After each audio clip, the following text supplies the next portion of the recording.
행복을 향한 나의 눈이 번쩍, 지혜를 향한 나의 귀가 번쩍, 세상을 향한 나의 마음을 활짝 열리게 해준 신부님의 토요특강. 참미수님, 미국에 대한 이해 19회째 강의입니다. 지금 흑인에 대해서 이야기하고 있습니다. 원래 북아메리카, 남아메리카는 기원전 15,000년에서 20,000년 전으로 봅니다. 베링 해협이라고 여기 보시면은 참 어떤 분이 이거 보내주셨는데 너무너무 잘 보내주셨어요. 감사합니다. 지금 이 크로마키아 때문에 이 녹색이 요 녹색하고 겹쳐갖고 잘 안 보일 때가 있다 그러는데 여러분들 좀 이해를 좀 해주세요. 여기 베링 해협이라고 있는데 여기가 옛날에 10,000년 전부터 따뜻하기 전 해빙기, 10,000년 전에 해빙기가 왔거든요. 고전에는 여기 러시아하고 미국, 알래스카가 붙어 있었어요. 얼음으로. 그래갖고 이 시베리아 이쪽에 있는 사람들이 넘어가갖고 북아메리카, 알래스카에서 머물다가 너무 추우니까 점점 따뜻한 데를 찾아 내려가고 남아메리카까지 내려가서 이제 인디언들이 살게 됐던 거죠. 그렇게 인디언들은 여기서 행복하게 살았어요. 정말 행복하게 살았어요. 자연 속에서. 근데 1492년에 콜럼버스가 서인도 제도를 발견하면서부터 유럽 사람들이 아메리카 대륙을 착취하기 시작했던 거죠. 식민지를 만들고 결국은 인디언들은 95% 이상 다 죽었어요. 그리고 지금 인디언들이 남아있는 인디언들이 한 2% 된다고 그래요. 2%. 나중에 인디언에 대한 말씀도 여러분들한테 드리도록 하겠습니다. 어쨌건 하여튼 이제 인디언들이 다 플랜테이션, 농장에서 일을 시켰는데 일이 너무 힘들으니까 다 죽고 도망가고 자살하고 이래갖고 이제 안 되겠다 싶어갖고 이제 여기 아프리카야 서아프리카에서 세네갈서부터 앙골라까지 한 5,000km가 되는 이 해안 지역에 가갖고 그 추장이나 왕들한테 흑인들 잡아오면은 총 주고 그 다음에 담배 주고 뭐 이런 걸 한 거죠. 그래서 흑인이 흑인을 잡아갖고 백인한테 파는 그런 비참한 인류 역사 안에서 정말 가장 비참한 5천만 명 정도가 잡혀갖고 3,500만 명 정도가 수송 도중에 죽고 1,500만 명. 지금 미국에는 지금 흑인이 한 1,600만 명 그 후손들이 있다고 그러는데 지금도 조지 플로이드 그렇게 경찰 목에 짓눌러 죽듯이 지금도 차별 대우를 많이 받죠. 백인 우월주의 이렇게 해갖고.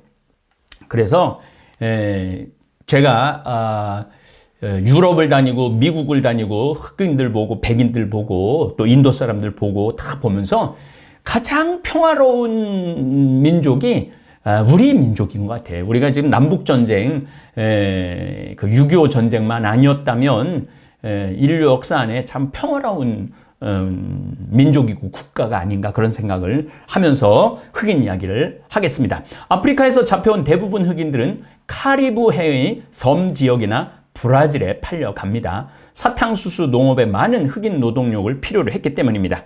브라질은 남미 어느 나라보다도 흑인 노동력의 비율이 높았습니다.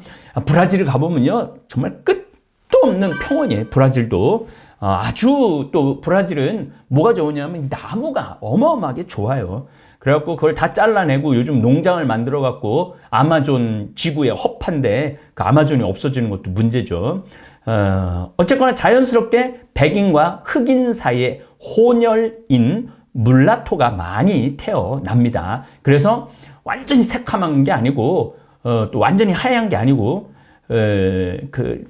근데 잘생기고 예뻐요. 또 보면은 많이 태어납니다. 현재 브라질 인구의 38.5%가 물라토인 거죠. 백인과 흑인 사이에서 해프앤해프라고 혼혈이 나오죠. 콜롬비아는 전체 인구 중 14%가 물라토입니다. 백인들은 아프리카 해안에 교역소를 설치하고 잡아온 노예들을 가두어둘 창고를 짓고 아프리카인을 이용해서 내륙의 흑인들을 노예로 잡아요. 그러니까 아프리카 사람이 아프리카 사람을 잡아서 파는 거죠.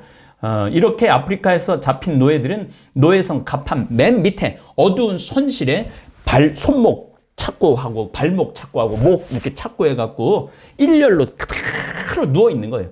심지어는 옆으로도 이렇게 세워서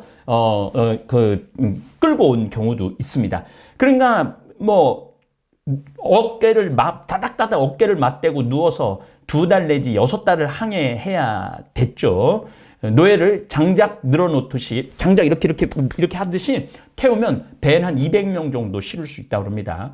배 선창 밑에 갇힌 노예들은 화장실을 사용할 수도 없고 그냥 그 자리에서 그냥 싸는 거예요. 옷 다 벗겨놓은 상태에서 끌고 가는 거니까 제대로 된 물, 음식도 공급받지 못하고 소량의 죽으로 생명을 유지했던 거죠. 그러니까 5천만 명 중에 3,500만 명이 죽는다는 얘기가 맞는 얘기죠. 아마 우리 직원들이 편집해갖고 그렇게 줄줄이 이렇게 한 거를 보실 겁니다. 여자 노예들의 경우는 선원들 성희롱. 여자 노예 같은 경우는 선원들이 성희롱하고 강간의 대상이 당연히 되죠. 자유가 없으니까. 수송 도중에 사망한 노예는 그대로 바다에 던집니다. 스스로 바다에 뛰어드는 노예도 적지 않았어요. 왜냐하면 너무 고통스러우니까 기회만 되면 바다에 뛰어내려서 차라리 죽는 게 낫다고. 거기 가서도 죽을 때까지 일을 해야 되니까. 그래서 노예선 뒤에는 상어떼가 따라 뿌리라는 거 우리 중학교 때인가 초등학교 때인가 그 뿌리라는 영화가 있었죠. 참 그걸 보면은 기가 막히죠. 맨 마지막에 탈출하다 발을 잘라버리니까 탈출을 포기하는 그런 소설을 영화로 만든 아주 유명한 게 있습니다. 혹시 요즘 넷플릭스 보시는 분들 그 뿌리를 한번 보시면은 백인들이 지금 백인들 한 65%가 백인이 미국은 그렇죠. 얼마나 잔인한 짓을 저질렀는지 알 수 있습니다. 그러니까 저는 미국이다, 영국이다, 프랑스다, 독일이다. 저는 안 그래요. 저놈들 저 아프리카 흑인들 다 잡아다가 그 피로 저렇게 잘 살게 된 거라고. 고개 들고 다닐 수 있는 나라는 전 세계에서 우리나라하고 몇몇 나라밖에 안 되죠. 어떤 이들은 떨어지는 것을 방지하기 위해 배주에 설치한 그물에 뛰어내려서 거기서 또 뛰어내려서 자살을 하기도 합니다. 살려는 의지를 상실한 사람들이 대부분이었죠. 우울증을 경계하기 위해서 피리, 하프, 백파이프에 맞춰 억지로 뛰어 오르내리게 하는 춤추는 노예로 알려진 의식을 하기도 했어요. 단식 투쟁을 시도하는 노예에게는 타고 있는 석탄이 들어있는 입 열개 있잖아요. 석탄 잡는 거 그 열개를 동원해서 강제로 입을 뜨거우니까 입이 확 열 수밖에 없어요. 그때 집어넣는 거죠. 수송 시설이 워낙 열악했고 수송 기간이 길어서 목적지에 도착했을 때 살아있는 건 30% 정도였다고 합니다. 그러니까 5천만 명 중에서 3,500만 명 죽는다는 게 맞는 얘기죠. 배 전염병이 퍼지면 몰살하는 경우도 있고 해적들의 표적이 되기도 합니다. 그렇게 버려진 배들이 유령선이며 유령선들 중 상당수는 노예선이었다는 거죠. 음침하고 기괴하고 해골과 유령이 득실거린다는 유럽의 근대 소설이나 동화, 영화에 자주 등장하는 유령선은 문학적 허구가 아니라 어두운 역사를 말해주고 있죠. 미국의 흑인 노예제도. 수백 년에 걸친 유럽인들의 노예 사냥으로 아프리카의 사회제도, 가족제도, 경제제도, 근본적인 게 다 망가진 거예요. 그러니까 지금 아프리카 저 사람 왜 이렇게 못 살아? 왜 이렇게 못 살아? 저렇게, 저 환경도 좋은데, 잠비아도 환경이 얼마나 좋아요. 제가 지금, 잠비아의 그 카사리아 1,000만 평에 아주 유럽보다도 더 아름다운 도시를 만들 거예요. 우리나라 이 신도시보다도 더 아름다운 도시를 만들어서 정말 인권이라는 게 무엇인지를 알려주는 도시를 제가 만들어 갖고 다른 잠비아 다른 곳에서도 더 이렇게 많이 할 수 있고 우리나라 젊은이들 일거리 없어 갖고 그냥 집에서 그냥 게임이나 하고 이러는 아이들 너무너무 많은데 우리 생태마을에 와갖고 훈련, 나무 집 짓는 거, 이런 거, 길 닦는 거, 이런 거, 포크레인 하는 거 훈련해갖고, 한 30에서 50명 원정대를 만들어갖고, 그런 도시 건설을 하는데, 그러면 아마 우리 대한민국이 세계사적으로 가장 복음적인, 선교 복음적인 사랑의 나눔을 할 수 있지 않을까 그런 생각을 저는 합니다. 요즘 청국장 팔리는 걸로 봐서는 이게 가능할 것 같다는 생각 자꾸 들어요. 게다가 유럽 강대국들은 19세기에 아프리카를 분할해 식민지로 삼기까지 합니다. 이제 아프리카 여기 아프리카를요, 이 나라가요 전부 다 일자로 나라를 나눠요. 아프리카 이 지도를 보면요 전부 다 일자로 지도를 거놔버려요. 수단 같은 경우도 완전 일자로 거놔버려요. 그러니까 이게 종족은 같은 족인데 일자로 나누는 바람에 우리 종족이 저 수단에 있고 우리 종족이 남수단에 있고, 그러니까 우리는 통일을 해야 된다고 전쟁하고 내전이 그래서 일어나는 거죠. 유럽 사람들도 아프리카에 잘못한 일들이 너무너무 많죠. 어쨌든 분할 과정에서 적대적 부족들이 같은 식민지에 함께 묶이거나 같은 종족이 분할되는 일이 비일비재했어요. 그것은 아프리카 식민지들이 독립한 후 정치적 분쟁과 종족 간의 피비린내 나는 투쟁의 원인이 되죠. 오늘날 아프리카의 빈곤과 분쟁이 유럽인들의 노예 사냥에서 시작되었다 해도 크게 틀린 말은 아닙니다. 그러니까 또 미국으로 다 끌고 가고 미국의 플랜테이션 대단히 농장에 또 써갖고 미국이 지금 그런 부를 누릴 수 있었던 것이죠. 당시 유럽 사람들은 서로 전쟁해갖고 유럽에서 미국으로 건너갈 사람이 그렇게 많지 않았던 거죠. 그러니까 그냥 30만 명이 300만 명의 흑인들을 데리고 농장을 운영하고 그랬던 거죠. 아메리카 대륙에 도착한 백인들이 인디언, 아메리카 원주민들을 노동력으로 삼아 농업의 번성을 꾀으나 뜻대로 되지 않았습니다. 인디언을 자꾸 동부에 있는 인디언들을 자꾸 밀어내는 거예요. 서부로. 그래서 아메리카 대륙 전체를 차지했고 이번에는 끌려온 흑인들을 노예로 부립니다. 백인들은 흑인들에게 극도의 공포감을 조성하여 노예로 부릴 수 있게 만들었습니다. 그 노예에 관련된 이 영화들을 좀 보면은 여러분들 많이 흑인들이 얼마나 고통스러웠는지 이해가 될 겁니다. 백인들은 흑인들을 인간으로 받아들이지 않았으며 심지어 흑인을 침팬지와 인간의 혼혈종이라고 여기기도 했습니다. 1863년 1월 1일 노예해방, 링컨 노예해방이 선언이 발표되지만 흑인에게 선거권조차 보장해주지 않는 등 제가 마르틴 루터 킹 목사님 말씀을 나중에 드릴 겁니다. 인간의 기본적인 권리를 인정해주지 않았습니다.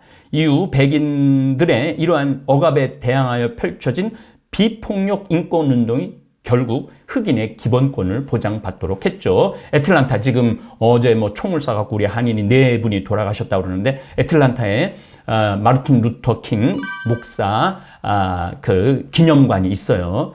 제가 거기를 가보고 참 읽어보면서 돌아보면서 아주 거기서 뼈저리게 흑인들이 얼마나 고통을 겪었는지 아주 체감을 할 수 있었습니다.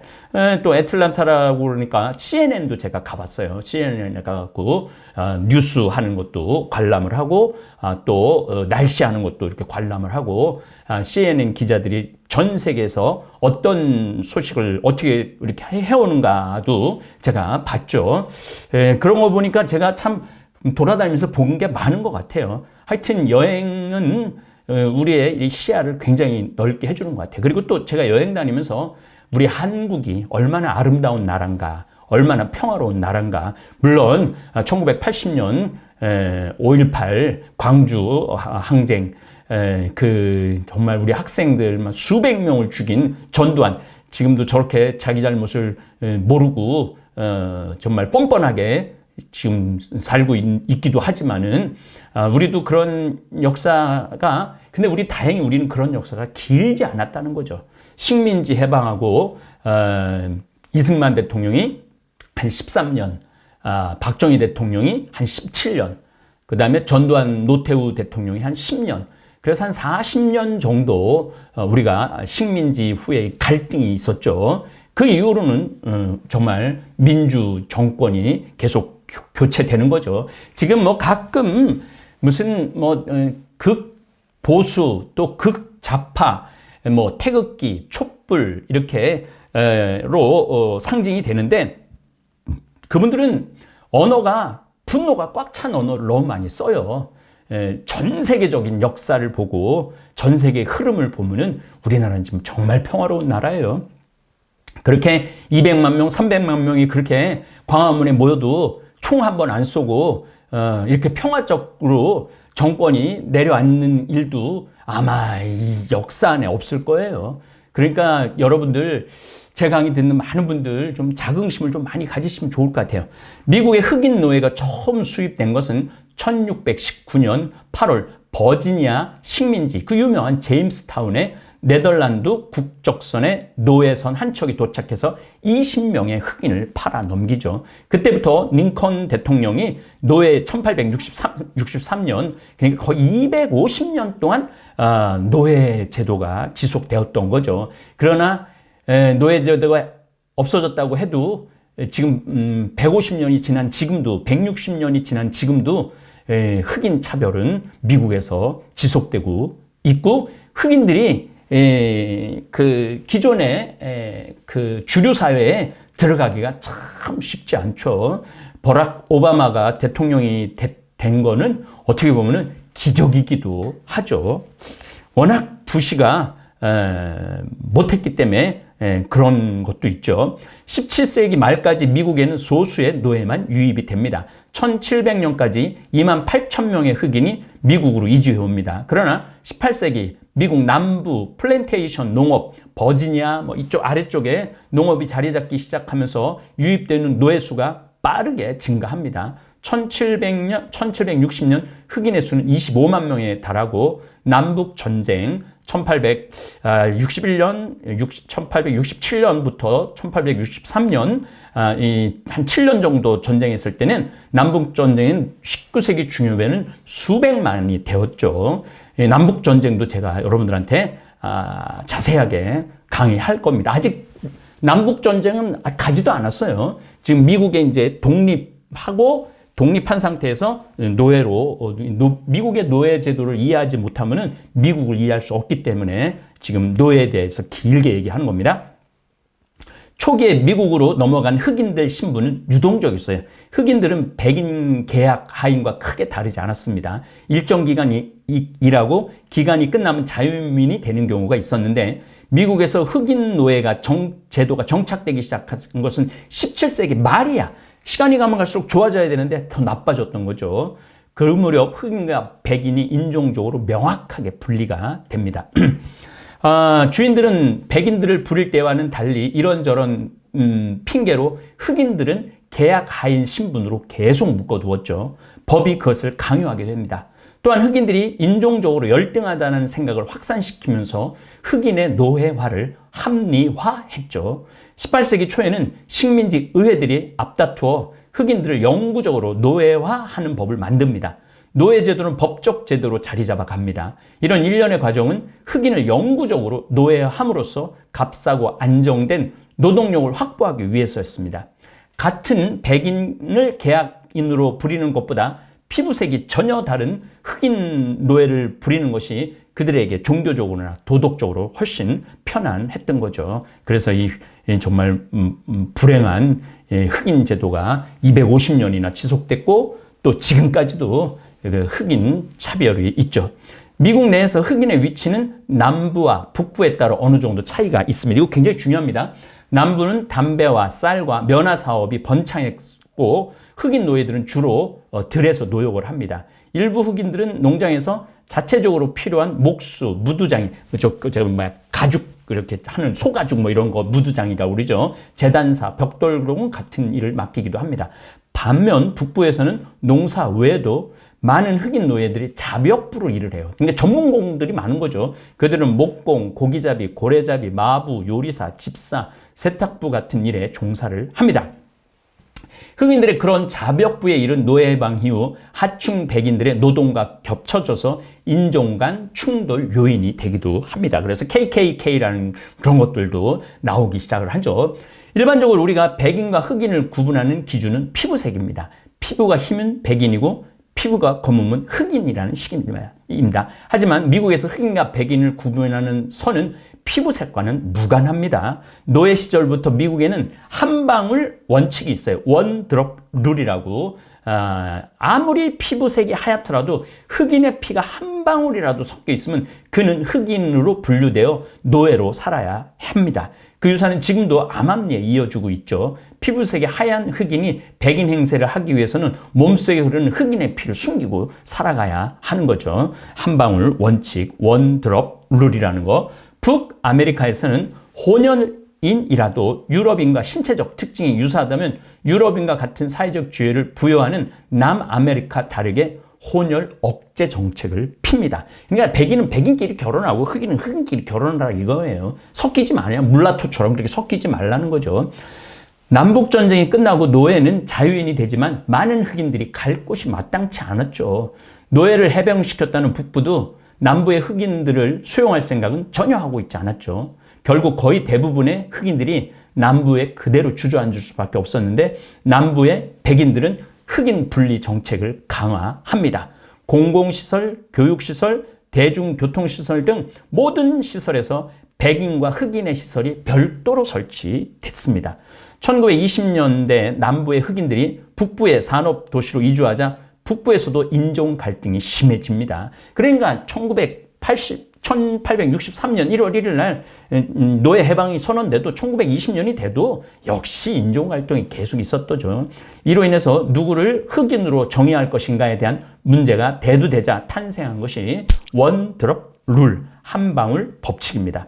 한 방울 이 법칙의 등장은 20세기에 이루어집니다. 1910년 테네시, 루이지애나, 1911년 텍사스, 아칸사 아래쪽이죠. 1917년 미시시피, 1923년 노스캐롤라이나, 1924년 버지니아, 1927년 엘레바마, 조지아, 1931년 오클라호마 호주가 한 방울 원칙 원 드롭 룰을 법률로 명문화합니다.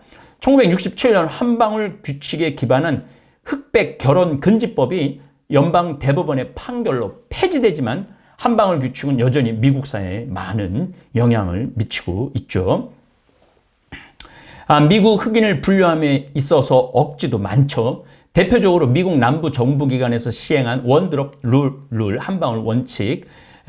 이 룰은 흑인 피가 단 한 방울이라도 있으면 흑인이라고 분류하는 미국 남부가 인종차별이 굉장히 심했고 순혈주의, 백인 우월주의 이게 강했던 거죠. 원 드롭 룰 분류하면 300년 이상의 역사를 가진 미국 흑인들이 유럽계 인종들과도 아주 다양한 혈연 관계를 가지고 있어서 일률적으로 정의하기가 힘듭니다. 왜냐하면 역사자 헨리 게이트 주니어는 흑인의 혈연 관계를 다음과 같이 구분합니다. 현재 미국의 흑인 인구가 4,700만 명에 1,600만 명이 아니라 4,700만 명이네요.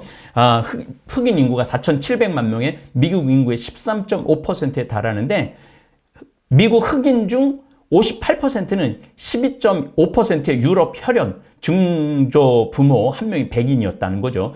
25%의 유럽 혈연이며 5%가 미국 인디언, 단 1%가 아버지가 어머니가 유럽 혈연인 것입니다. 즉 원 드롭 룰로 분류하게 되면 완전한 순혈의 흑인은 없다고 봐야죠. 애초에 미국이라는 나라가 다민족 국가로서 모든 출신을 명료하게 구분하기 힘들 정도로 다 섞여 있습니다. 그래서 원 드롭 룰 같은 것은 집어치우고 미국 흑인이란 미국에 살고 있는 흑인들을 총칭한다고 보시면 됩니다.